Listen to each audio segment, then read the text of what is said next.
On a very serious note, to Chairman Mark and to CEO Graham, thank you for the invitation to be here today, representing Prostate Cancer Foundation Australia, and our Chief Executive, Anthony Lowe, Dr Anthony Lowe, will speak after me. I just thought I'd give you a 10-minute overview of what we're about and where we're going with PCFA. Whenever there's a change at the helm, things inevitably have some directional changes. I guess it's a healthy thing. My predecessor, David Sando, and his wife Pam send their greetings. They know many of you, of course. They're fabulous people, and it was David who chose to step down and encouraged me to step forward into that role. So we still maintain very active and amicable contact.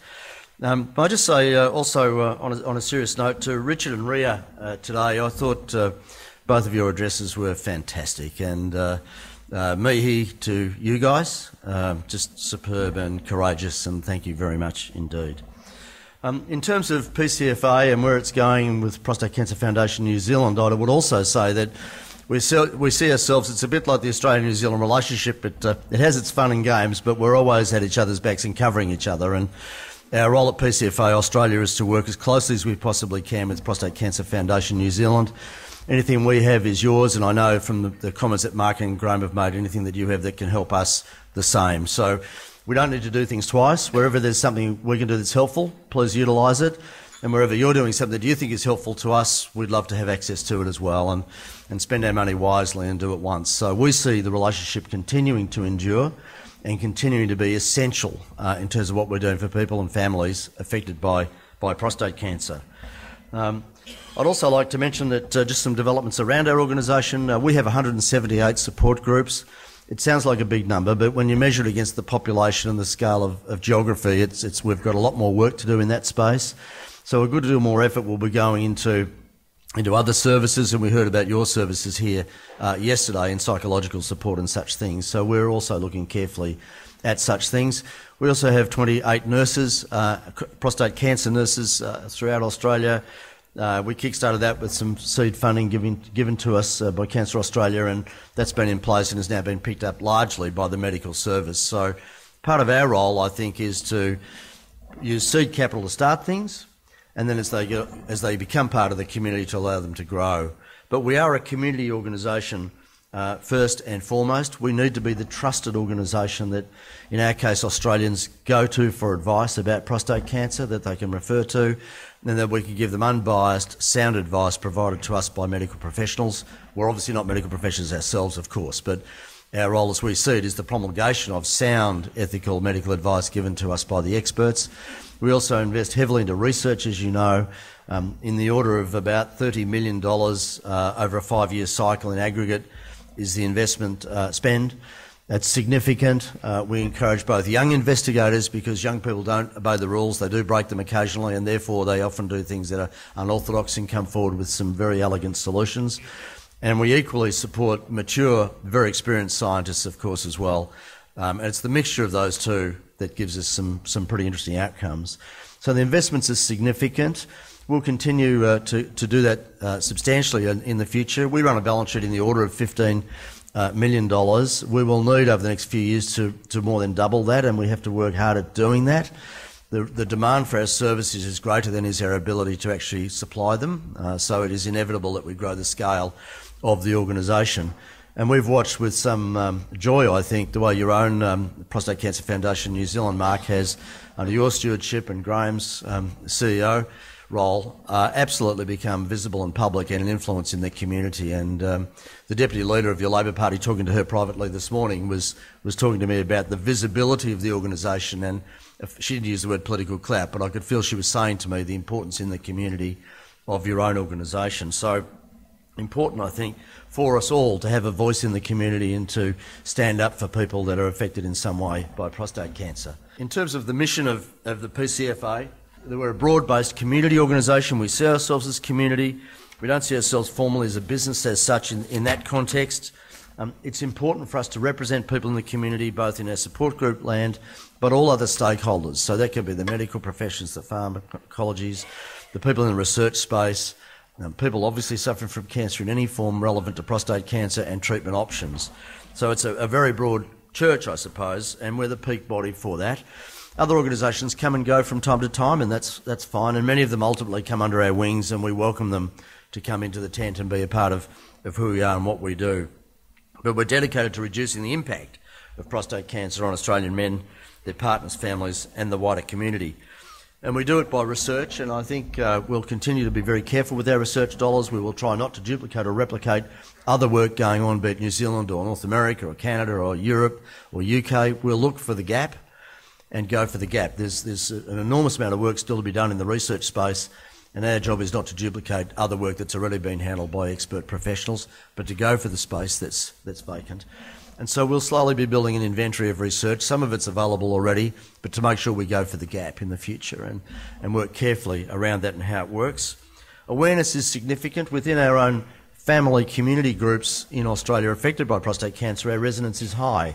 But when you go into the public in general, we think we have a lot more work to do. So over the next 12 months, a much more visible PCFA in the public arena, the public media space and other things, as we compete against many things to get airtime and to get sense of mind of people watching mainstream media. It'll be important for us. We've started a number of online services as well, particularly amongst younger people who want to use iDevices and other things, iPhones and such, and are steering away from public meetings. And we need to service both groups, both community groups in prostate cancer support groups that are out there in the real road where the rubber hits, but also people that want discretion and to do it from home and a 1-800 phone number or over the net in some form or other to access information. So we will inevitably have to use all mediums and do that consistently into the future, because that's the nature of the markets. We see ourselves very much as the voice of the community in the prostate cancer space, and our job is therefore to do some listening so that we can replay back to all stakeholders what is important. And our support groups, researchers and health professionals are the key conduits back into us about who we are and where we are going. And we need to be the authoritative source, the trusted source on information. So the mission is broad-based community, the peak body, dedicated to reducing the impact of prostate cancer. We'd like to see some real outcomes over the next few years in the research piece. So would you, of course, so we're both on the same journey, but really ramping up as much as we possibly can in partnership through our alliances, outcomes that are significantly beneficial. And I thought some of the speakers today, speaking about some of the pharmaceuticals coming through the systems now and their effect on longevity is evidence of some of the research coming forward, changing things. Our engagements with the community will become significant. I think you are a little better at it than us in some ways, and we'll need to do more and more of it, and I think the mainstream media piece will play into that. We will stay very much on evidence-based information rather than opinion as such. There's a lot of work, and Anthony will allude to it, that we've commissioned in conjunction with a number of expert bodies in research around PSA, and it's I think concurrent with some of your discussion today, significant about the utilisation of medical standards and PSA, and that right now we've put some new standards together with the team for consideration by the National Health and Medical Boards for approval or otherwise, and it's going through that for a change in standards. And we'll see where that goes, and it's a little early to predict the outcomes, but if there are some changes, it ought to bring about significant improvement in some of the diagnosis criteria. It's a bit like some of the algorithms that were referred to in the earlier speech this morning, some process pieces that can be very, very helpful. We run some publicity things, and one of them is the biggest ever barbecue. It's a toolkit set, and we run a number of public awareness things around Australia of this nature, and we'll continue to do so. But as I said, I think mainstream media for us will be where we need to be in the future. Our advocacy function, just like yours, becomes crucial for us to be the advocate on behalf of people affected by prostate cancer, and we will be a loud and vocal voice on that to the right constituency, polite and respectful at all times, but ensuring that our sphere of influence continues to be significant in the community. And in terms of the outreach and support services, as I've alluded to, using not only organisations throughout Australia and alliances into the future, both with support groups but also with universities and others. But we need the ability to outreach. We need the ability to go to people that are affected by prostate cancer and provide a number of services, and we'll do more and more of that into the future. So I guess in summary, we're in good shape. I think the future is about very tight corporate governance. People look at public organisations like ours. We're technically a public company if you want to look at us in that way. Our responsibility is a privilege, but what goes with it is the reality that when people give us funds, however it might come from individuals, corporates, governments, other fundraisers, it's very important that we acquit those fundings very, very carefully and that our expense ratios remain relatively low compared to others in that sector. So we're pretty strongly reviewing everything we do. Most of the things we think are pretty right, but we live in an organic society that's always changing, and one of our challenges is always to stay with that contemporary society, and where there's generational change coming through, recognising that some of our constituencies are of more mature age, we also need to be fertilising with communications the younger audiences that will deal with this in the next 10 to 20 years. So it's a two-pronged, I guess, move into society so that when people are diagnosed or with prostate cancer, they're well aware of what their options might be and choices to make. So on that note, thank you very much, Chairman Mark. Compliments again to your own organisation and appreciation for allowing us to be here today. And we take our hat off to you, and this alliance between PCFA and PCFNZ is very, very precious to us, and thank you very much.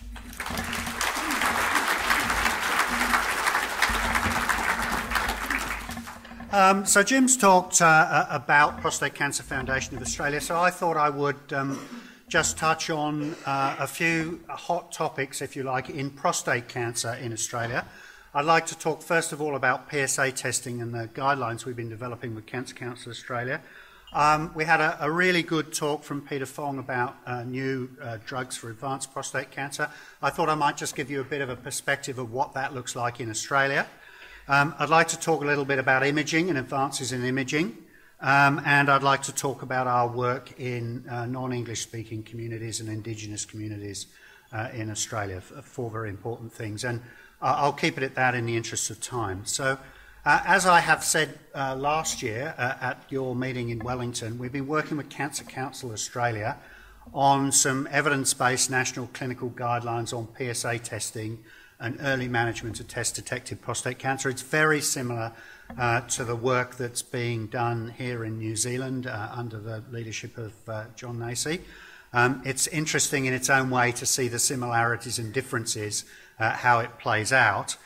We brought together a multidisciplinary team, urologists, pathologists, general practitioners and epidemiologists to look at this, and we put our guideline in for approval with the National Health and Medical Research Council, which is the government body in Australia responsible for such things, at the end of March. It's now going through the process of consideration by them. We've had external review, we've had methodological review, and we're hoping for approval in October. I guess just in summary, a few things that come out of that. The first thing, and I was chatting to John about this actually earlier, which is it's shocking in a way how many papers have been written about PSA testing and how many of them are actually of really quite low quality. The evidence is actually not all that strong overall, but some of the best evidence comes from the European trial, the RSPC. And so we are going to recommend the protocol out of the Swedish arm of that trial, which is that men who consider being tested, like you, we're not recommending a population-based screening program because the evidence doesn't currently support that position, but we are advocating for each man to have to be informed about the possibility of testing and to make their own choice based on the benefits and potential downstream consequences. We will recommend that men between the ages of 50 and 69 consider being tested every other year. Also, men who are at higher risk, particularly, and we heard this earlier today, men with a family history of prostate cancer, consider testing from either 40 or 45, depending on the strength of their family history. And interestingly, we're recommending against digital rectal examination in primary practice. We recognise that it will still be an important tool for urologists, but not in the hands, so to speak, of GPs. And we think that probably we'll get a great cheer from Australian men for that. And the reason is quite interesting, which is there's a very elegant study that was done, a Vickers study, that actually shows that doing PSA testing with a cutoff of 4 nanograms per milliliter, which is what I saw in the guideline this morning in New Zealand, with a digital rectal examination, the performance is essentially the same as just doing a PSA test, with a cut-off of 3 nanograms per millilitre. So the DRE certainly adds benefit, but you can get that same benefit with a lower threshold with PSA testing. We're also, as here in New Zealand, working with the Royal Australian College of GPs, the Urological Society, the Royal College of Pathologists on a decision aid for men to be used by doctors and men making a decision about PSA testing. So just moving on and talking about the drugs for advanced prostate cancer, I have to say I'm a little bit shocked at the number of drugs that you've got available through the public system in New Zealand, because, as Peter mentioned, it's quite a bit less than we have available in Australia, and I think, you know, that's not a good situation at all. I heard last night about some of the excellent work that was done by Prostate Cancer Foundation New Zealand to advocate for abiraterone or Zytiga to be available, and I think that it's really important that the similar work to make cabazitaxel and enzalutamide available. Like you, we've got a bit of a problem with radium-223. There are two things. First of all, it's a bit stuck in the system in Australia because of some complexities with the system, but I'll also be honest with you, Bayer have had some pretty severe supply problems with radium-223 as well. It's manufactured in Norway or somewhere in the Nordic countries. It's got a relatively short half-life, and they don't seem to be able to get their supply chain right even to get it into Australia. But why is it important that we have all of those drugs available? Because the exciting thing, and what people are starting, the medical oncologists are starting to look at in the Australian context, is what happens when you use these drugs in sequence and in combination with each other and in different orders, possibly pre-chemotherapy. As Peter mentioned, the early use of chemotherapy that was shown to be effective through the Stampede trial, those are the things that medical oncologists are looking at in Australia, because what we've seen in other cancers is that each of these drugs in combination might give a survival advantage, a median survival advantage of 3 months. And bear in mind, that might not seem like a lot, but there's a distribution there. Some people are getting, 2-3 years worth of really good quality life out of using these drugs. For other people, a particular drug like abiraterone may not be effective at all. So they all need to be available. It's not like just one of them needs to be available. They all need to be available depending on the man's circumstances. And by using them in sequence and combination, we're confident that we can produce 1 year, 2 year median survival advantages over the next few years. And one of our goals is to work to a situation where no man dies of prostate cancer within the next decade by working on those drugs in sequence and combination. That's not to say that prostate cancer is not an issue, because we've heard some very eloquent testimony today about the struggles for men with advanced prostate cancer. But what a difference would it be if you knew that for all that, the drug regimen that's available would mean that you were not actually going to die of prostate cancer. Now, just moving on again, other things that are proving exciting in the Australian context. Really, the next big thing for us is imaging, multiparametric MRI. So there are new MRI machines now with higher magnetic field strength, the so-called 3 Tesla machines, and new methods of looking at those images that show us how tightly the cells are packed together, the blood flow goes through the cells, and the chemical makeup, so-called multiparametric MRI. And we're pretty confident that over the next few years they are going to revolutionise the diagnosis of prostate cancer, possibly, some say, to the point where biopsy may not be necessary, or we can do MR-guided biopsies where instead of putting 24 needles in the prostate, they're able, using the MR, to actually guide a single needle to the point where the cancer is. We don't know, I'll be honest at this point, whether those things will come to fruition, but we've got reasonable confidence that they are going to be transformative in the diagnosis of prostate cancer. And we've been working with the Department of Health in Australia and the Urological Society and the Royal Australian New Zealand College of Radiologists to get item numbers on the medical benefit schedule so that they're available free for men in Australia, because the cost of those things is $500 to $700.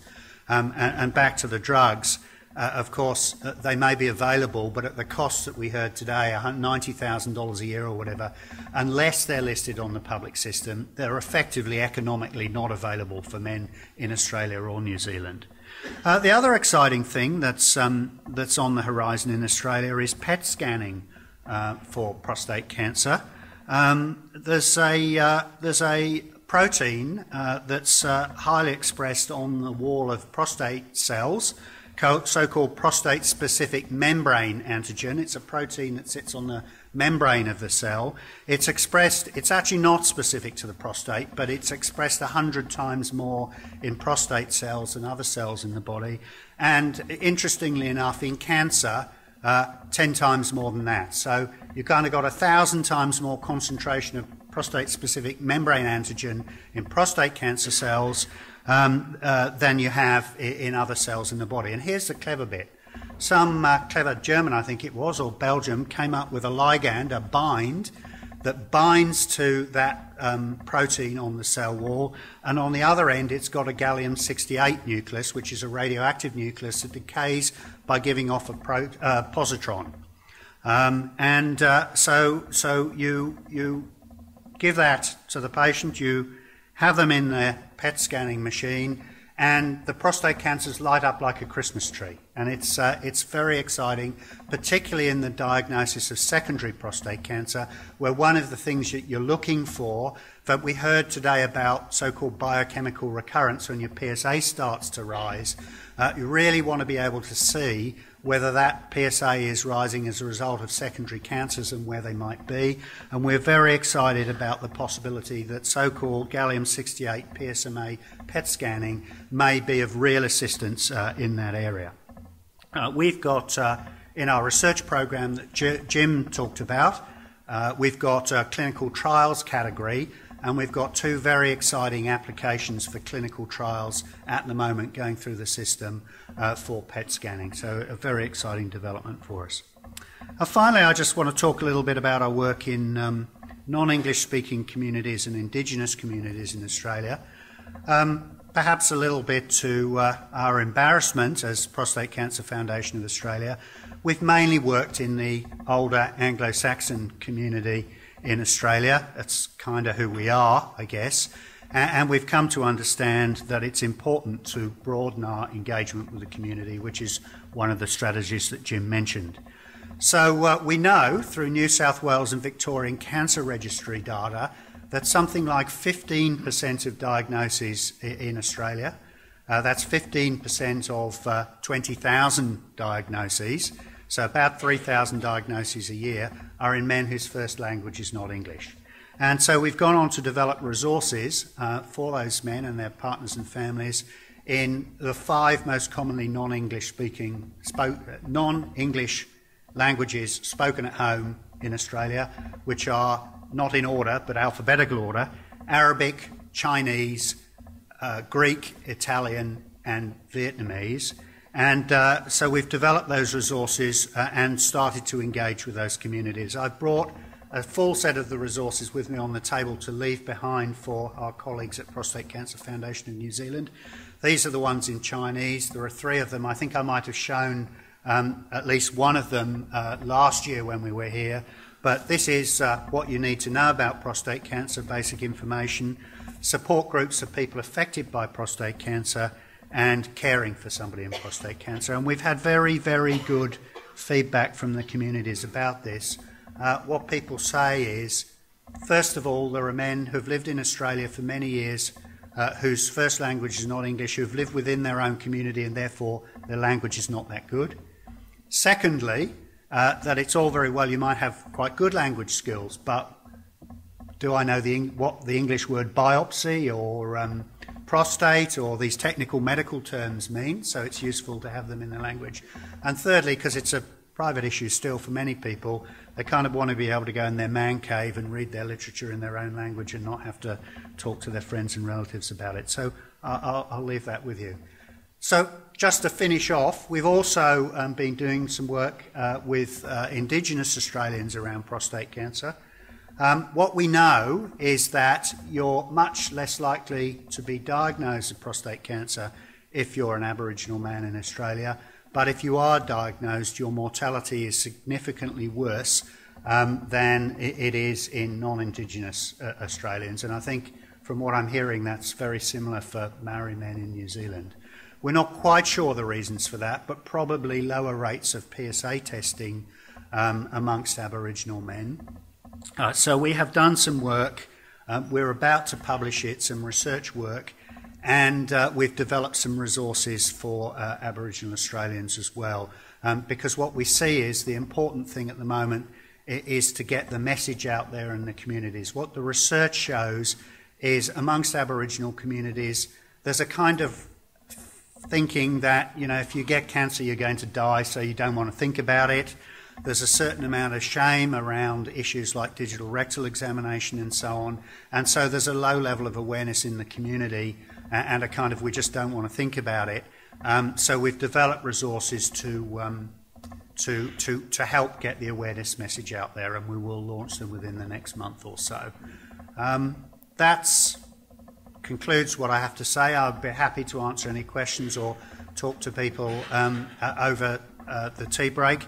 There's obviously a lot more than that going on in the Australian prostate cancer community, but in the interest of time, I'll close there. Thank you very much.